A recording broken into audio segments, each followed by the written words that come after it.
Hi everybody, my name is Jim and welcome back to a brand new episode of Make Do Mondays.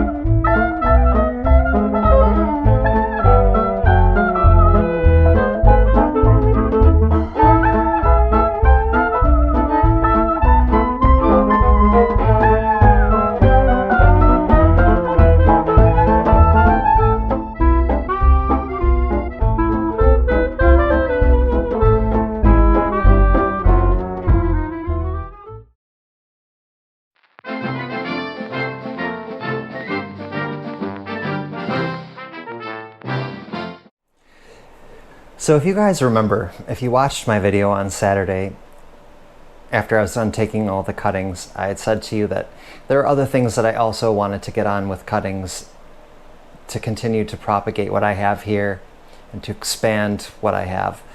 So the one thing that I did mention was that I was going to do the same with the elder that I have. So I've got two very large elder trees, okay? They're more like massive shrubs right now, but they're pretty big and they're on the side of the patio. And I think elders are really amazing. I want more in my yard. I love the way they're shaped. I love the shade that you can get from underneath them. You know, I love the way the foliage looks. And then in late spring, we're all rewarded with these gorgeous full umbels of flowers that some people will use to make cordial or champagne or gin. Some people will even batter them up and give them a fry and things like that. All very interesting things.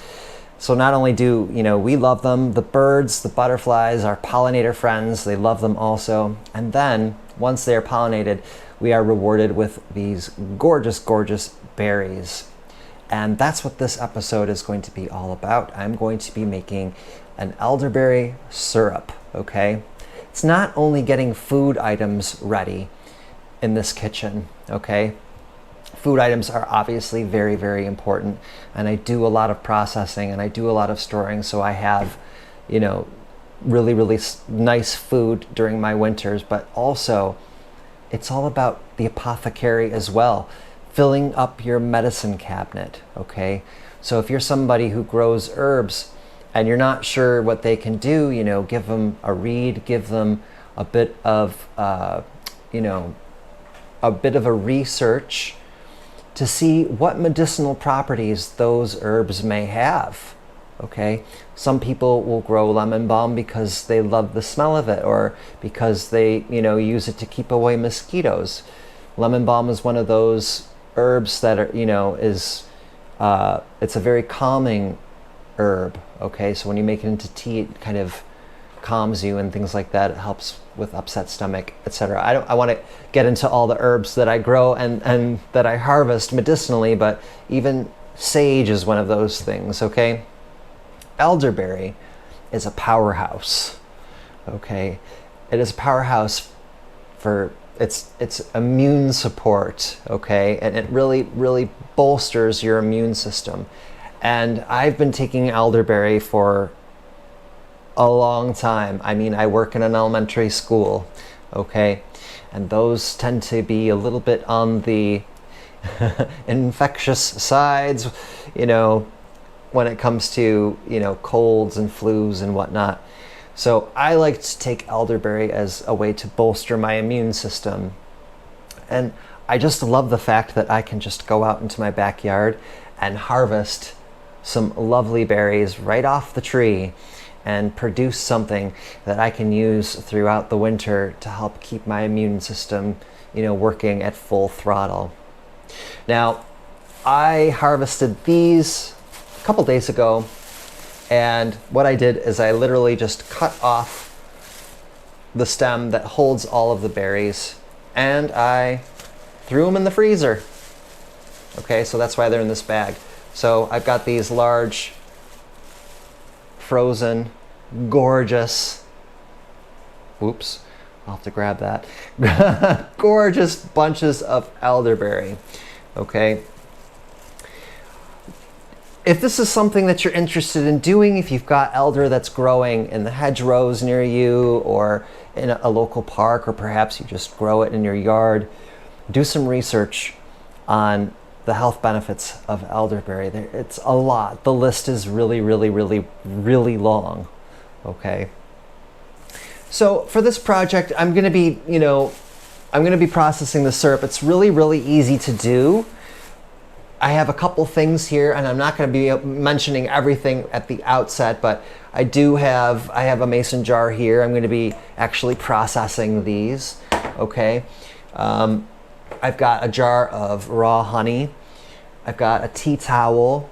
There are other things that, I'll be bringing online throughout this video. I've got some fresh ginger and some cinnamon and some cloves and things like that. A sieve. All right. So instead of having everything laid out here, just follow along with me. Now, these are fresh elderberries.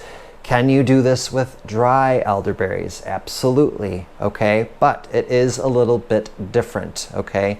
The same goes for fresh herbs versus dried herbs, okay? The ratios that you're going to be using are going to be a little bit different. I really don't prescribe to a certain recipe. I just kind of do it, okay? I know what syrup is kind of supposed to look like. I've taken it in the past, and I just kind of, I don't know if it's the Italian in me, but I just kind of throw everything in the pot, and then I just, go through and see what looks right. So everyone has, I think, I've done a little reading, everyone has a different way of doing things. This is just the way I do it. So the first thing that I need to do, and it's the thing that takes the longest, is to take the berries off of the stems. So I'm going to swing you over to the sink and just show you how I do that. It's pretty straightforward. One thing that I do that makes this process a little bit easier and a lot cleaner is I actually, as soon as I picked these, I threw them in the freezer. I knew that I was going to not be making this video right away, okay? That was, I wanted to make sure that these were going to stay well preserved, that they wouldn't, kind of start to rot or anything like that. But the other reason why is that taking the berries off the stems, so much easier when it's frozen, okay? They literally just pop right off. And the part that I like the best, look at my hands, okay? Since the berries are frozen, they won't kind of, crush into your fingers. And then you're left with, purpley blue hands. Elderberries do stain quite a bit. They're very similar to blueberries in that fashion. Well, any berry for that matter, okay? But having them frozen makes all the difference. So if this is something that you plan on doing, I would definitely take that extra step. It does take a little bit of time. But the good news is, A, your hands stay nice and clean. B, they're easier to clean. And, off the stem I mean. And then lastly, you put them in the freezer, you don't have to do it right away.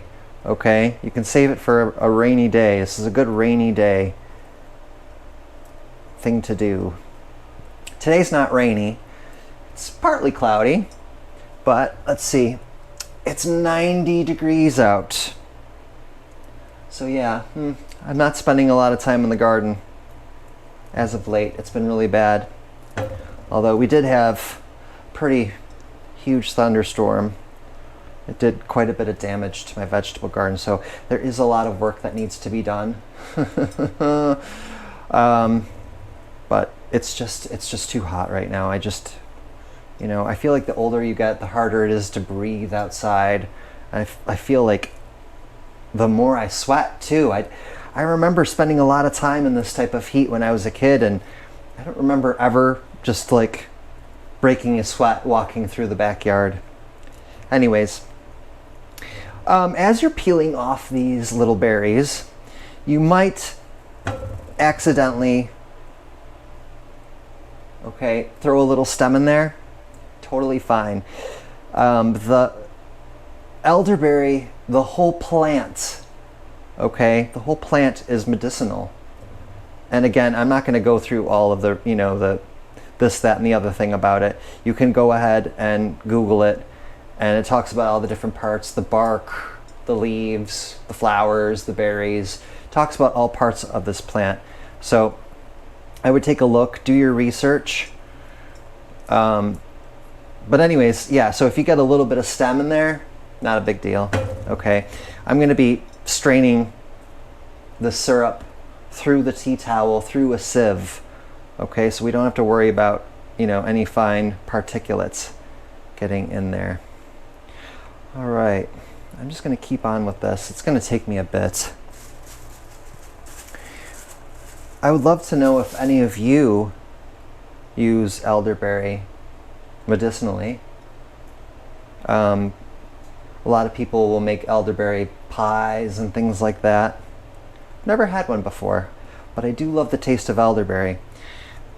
At this point, I don't have that many. Perhaps if I, propagate the bajiggers out of those plants that I have out there and I end up with a lot of trees, I might be willing to, give it a go, but my stock is limited and this syrup is far more important to me than making a pie.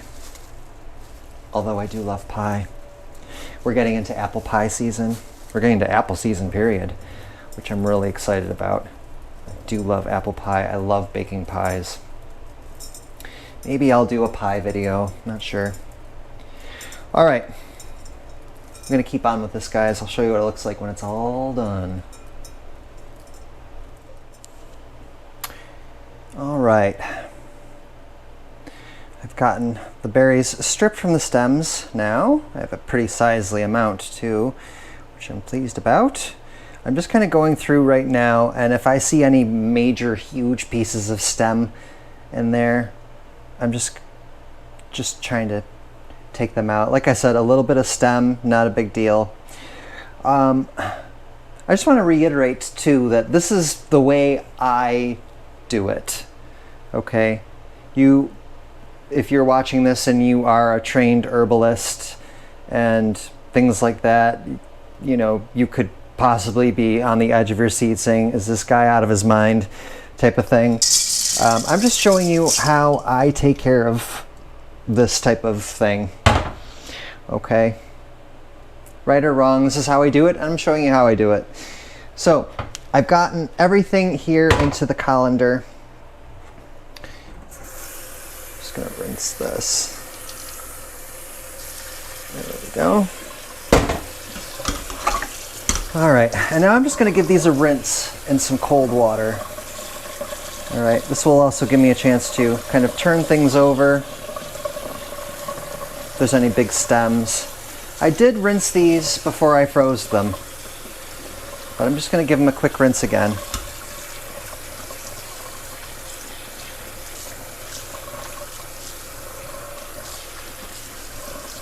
All right.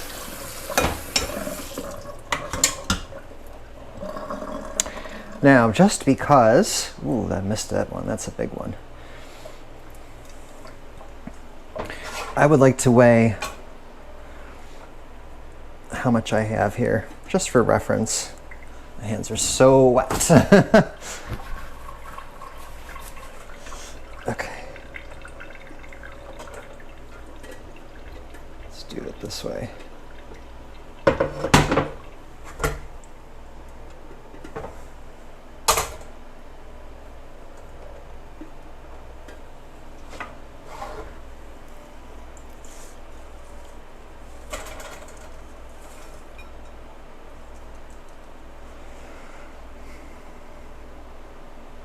All right, I have about 2.5 pounds of berries here. That's good. That's going to make a decent amount of syrup. All right, now we're going to take this over to the stove, and I'm going to throw them into the pan, and then we'll start the cooking process. So let's head over to the stove. You guys are so, if you ever watch these Make Do Mondays, you are totally, everything seems really, really predictable. We start at the table, we come over here to the sink, and then we head to the stove. All right, let's go to the stove. Okay, so put the berries in the pan, and I also added about 2 cups of water.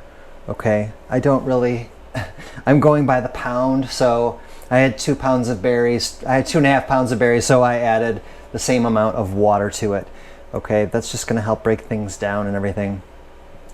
I do want to mention, however, and this is really, really important, okay, the cooking process is probably the most important part of this, because all parts, with the exception of the berry itself and the flower, all parts of the elder tree contain what are known as cyanogetic glycosides, okay? Cyanogetic glycosides, which are, in essence, it's like cyanide, okay? So it's trace amounts, it's not that much. However, it's enough that, you know, if this is strong and potent enough, you can get sick, okay? So the cooking portion is really, really important, because once you bring this up to temperature, all right, once it starts to simmer, once it starts to boil, basically anything over 78 degrees Fahrenheit, I think that's maybe 24 degrees Celsius,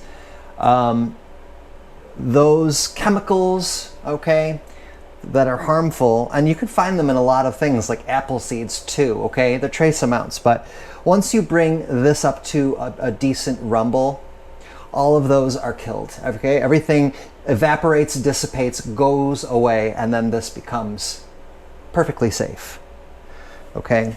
So I'm gonna turn the heat up on this.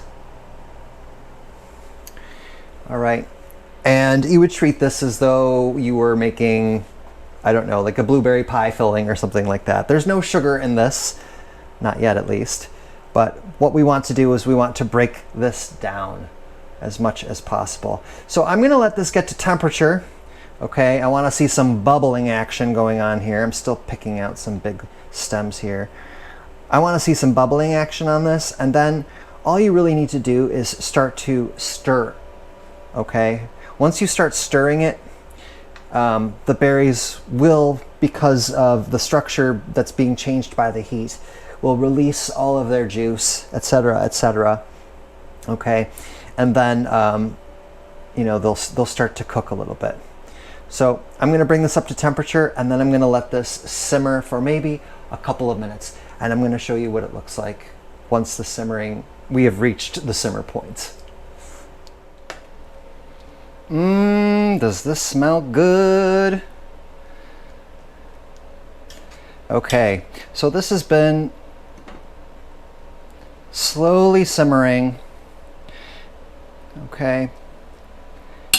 And I can already feel by the way the spoon is going through the berries that this has definitely broken down a little bit. There's definitely still a lot of structure to these berries, but I'm noticing that the amount of the juice that has been expressed from them is, you know, is getting greater and greater. I'm gonna even take it a step further and take my potato masher and just help it along just a little bit. Okay, now, do you have to do this? No. One of the last things you're gonna do once this is all done is you're going to strain off the juice through a piece of muslin or a cheesecloth or something like that.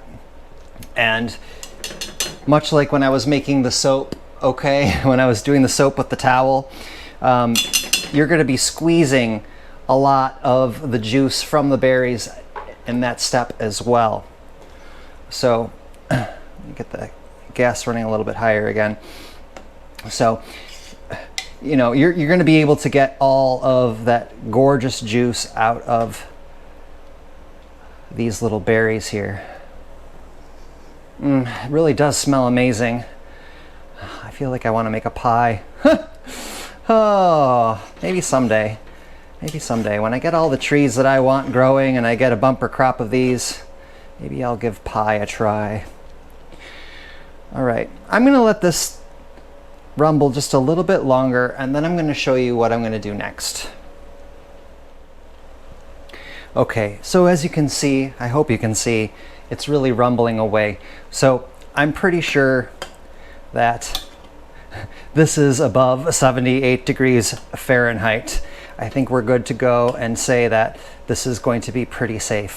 Now, this step that I'm taking right now might be something that you decide that you want to leave out, but again, this is how I do it, okay? If you want to just leave it as pure elderberry, you could absolutely do that. I'm just turning off the heat now. You can add other things to this at this point, okay? Now that it's up to, you know, a decent temperature, okay, you can add different spices and things to it. I like to add freshly grated ginger root to it, okay? And you add just as much as you wish if you want it to be, you know, really gingery. I do love ginger, okay? You can do that. All right. Oh, that smells amazing. Really does. All right, so there's my ginger. I'm also going to add a cinnamon stick. So do you see the trend here? These are all kind of warming spices, okay? I typically will take this syrup in the wintertime. So this is a wonderful way to warm it up a bit. And then I'm just gonna add 2, well, maybe 3 whole cloves. Okay, it's gonna start smelling like Christmas in here. All right, I'm just gonna mix those in. I'm adding it to the mixture now while the heat is still really quite high, okay, to make sure I get to drag out all of that delicious aromatic taste and flavor from them. Okay. Oh my goodness, does that smell amazing? All right, give it a good stir. Now I'm going to kind of let this steep for about 5 minutes or so. I really want that cinnamon and that clove to infuse with this gorgeous, gorgeous juice that I've got here. A couple of other things that I may have forgotten to mention. I'm using a metal spoon, okay, to stir. You can use a wooden spoon if you want to. However, elderberries do stain, okay? This pot is basically for my potions, okay? Call it my cauldron, okay? I use this pot in particular to do medicinals and things like that. Only because it does, you know, like elder, especially elderberry, will stain, all right? This is aluminum. You could also use stainless steel. I think that's usually the preferred method. I mean, I've never had a problem using aluminum before, so I'm just gonna keep using it. All right, I'm gonna let this sit, and then I'm gonna show you the next part. Oh, I wish you guys could smell that. Okay, now we're back here at the sink, and I have removed my elderberry juice off of the heat, brought it over here. In the sink, I've got this glass pitcher, okay? I like to use pourable. I like to use the glass pourable things if I'm going to process things like syrups, because it's just easier to fill your jars with. So, but you can use a regular bowl if you want to, it doesn't really matter. I also have a strainer. I've got my muslin here. All right, so the muslin's gonna go over the strainer and over the vessel. And then I brought over a ladle as well. So what I'm gonna do is I'm just gonna very carefully and slowly, just move this a little bit closer, empty the contents of this pan into the muslin.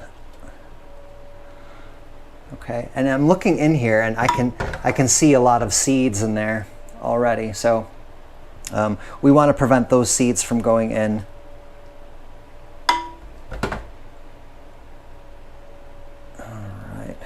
Oh, the smell is just intoxicating. So good. Take your time. Elderberries, like I had stated before, can really kind of stain your clothes. I should be wearing an apron, but you know, I should be doing a lot of things.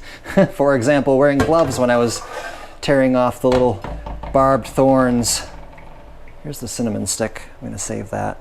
Put that down. Oh, I'll put this over here. I should have been wearing gloves when I was taking the thorns off the barberry, but you know.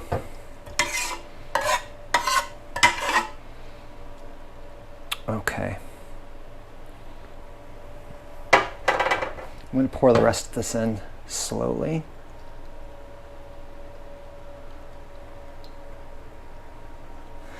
So that's perfect. 2.5 pounds really kind of filled up this strainer here.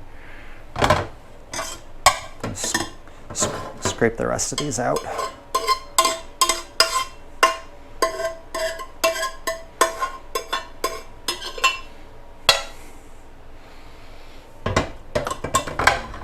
All right, now with my ladle, I'm just gonna push these berries down.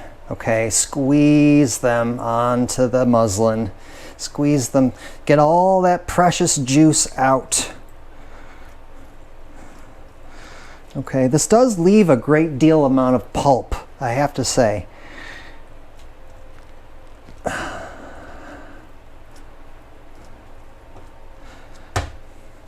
All right, let's take a look at what we got here.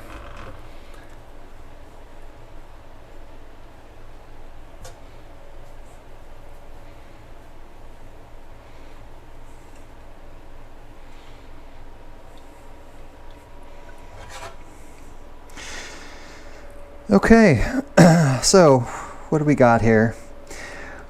I'm looking at the metric side. So for all my British viewers, I have about 500 mils, a little bit over,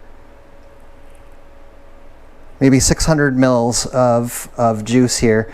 Here, for my American friends, I have about, let's see, that's about 3 cups of juice. Now I'm going to see if I can get some more off of this. All right, and for this, I'm not going to need the strainer. Okay. Just going to give this a twist.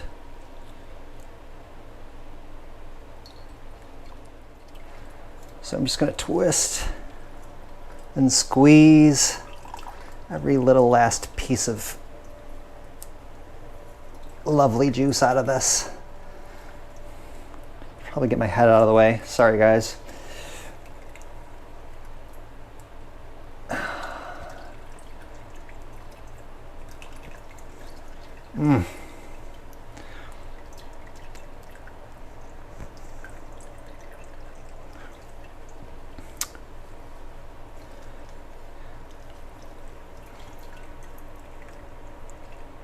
All right. Good stuff.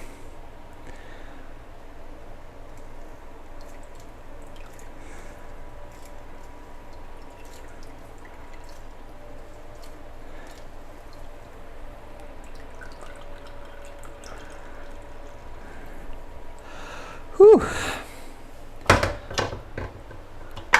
Okay, so I have nearly a quart of the juice. I'm sorry. All right.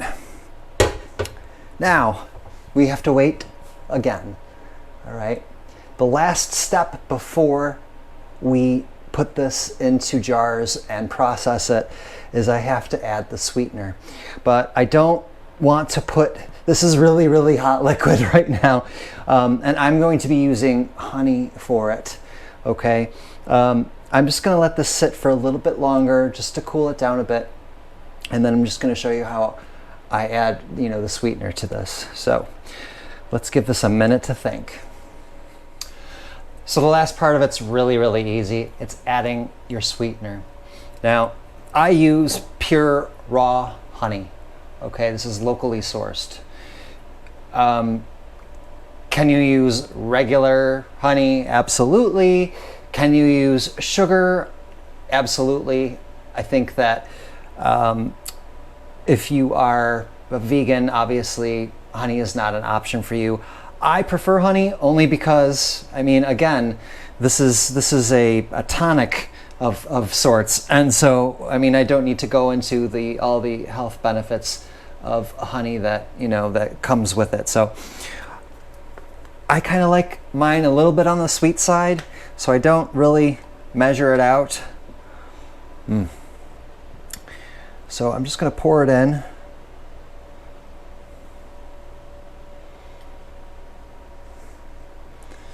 Oh dear, it's a little solidified. I'm going to help it along here. There we go. It's really, it really has to do with, your own personal taste. I'm putting about maybe a half a cup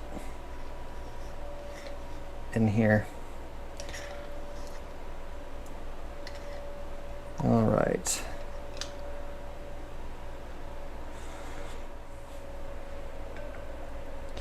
Okay, so it's still pretty warm to the touch, so I'm just going to give this a good stir. I want all of that honey to, break down and blend in.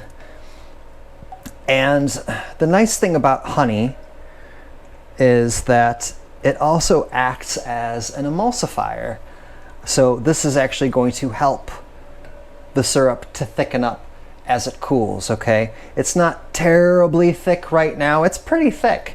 But once this is done processing and it is cooled down, then it's going to definitely come out more as a little bit of a thicker syrup. It's not going to be like maple syrup or golden syrup or anything like that where it's super thick. But it's gonna be the consistency that you would normally find if you were to buy the liquid at your local pharmacy. So, okay. I think it's safe to say that this is ready to go.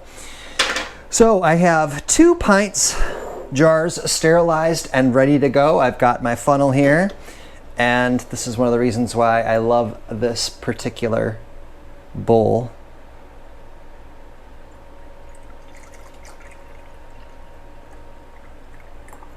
Okay, I'm going to pour up to about the 1/2 inch mark, leaving some head space.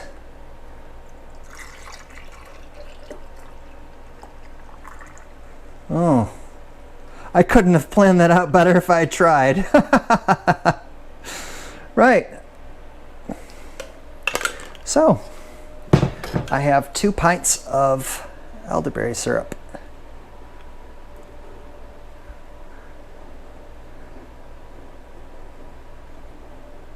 All right, clean. Wipe off those rims.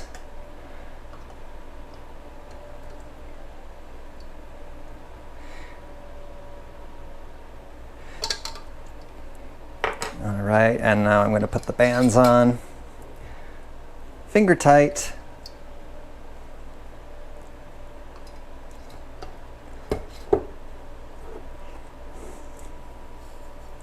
And now I'm going to put these inside the water bath and process them in just a regular water bath. This is not a pressure canner.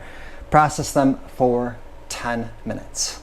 So once all of that is said and done, we will come back and I will show you what we've got.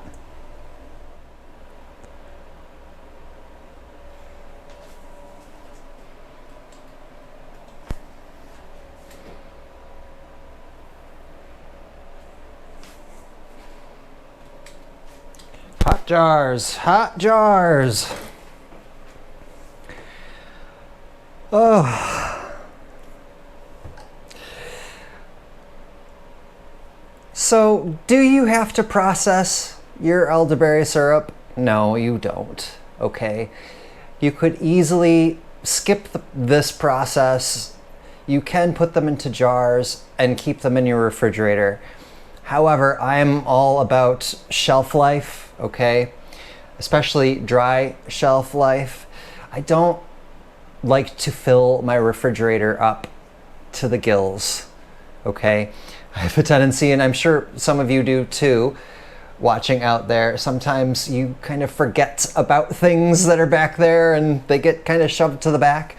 I want to make sure that I have everything shelf stable because I want to save that real estate in my refrigerator for other things that I may not be able to process, things that I'm going to eat fresh, etc., etc. So, you know, that's making these shelf stable is a priority for me. I want to be able to process as much as I can.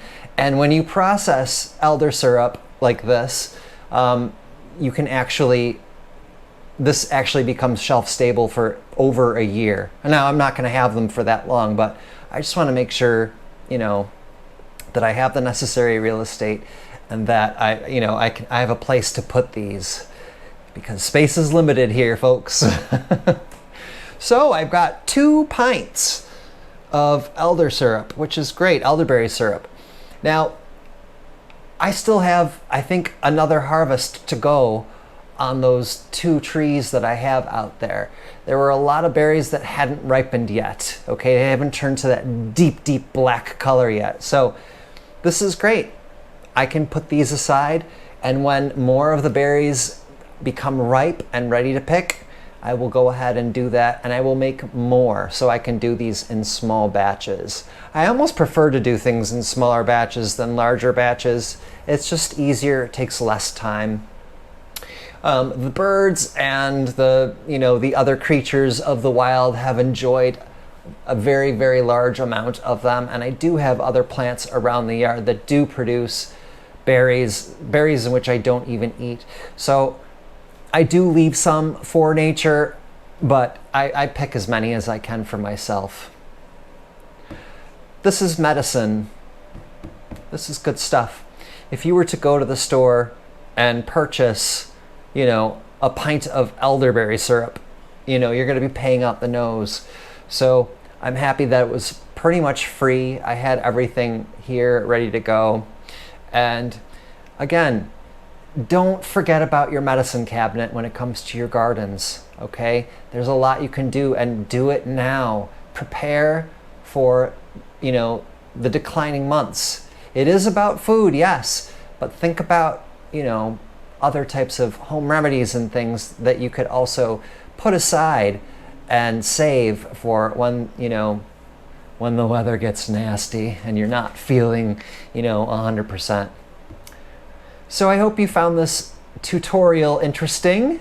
Like I said, there's more ways to skin a cat. I hate saying that, but you know what I mean. There are many ways of doing lots of things. This is the way that I do it, and I hope that you enjoyed it. So, not sure what the next Make Do and Mend Monday is going to be. Have a few ideas, but next time I see you, I will be back in the garden and probably showing you the destruction that occurred due to our 60 to 70 mile an hour winds. It was nuts. If you guys followed me on Facebook and Instagram, I did write a little bit of a story as to what happened, but none of you have seen it yet. That's a completely different story. So thanks so much for watching. If you are new to the channel, thanks for watching, and I hope you consider subscribing, hit the notification bell, the thumbs up, all those important YouTube things. And don't forget to leave your comments. If you have different tips about, making your own elderberry syrup, I'd love to hear them below. I'm sure other people on the channel who read the comments would love to know different tips as well. Okay, let's share the knowledge, let's share the wealth. I'll see you all really, really soon. So long.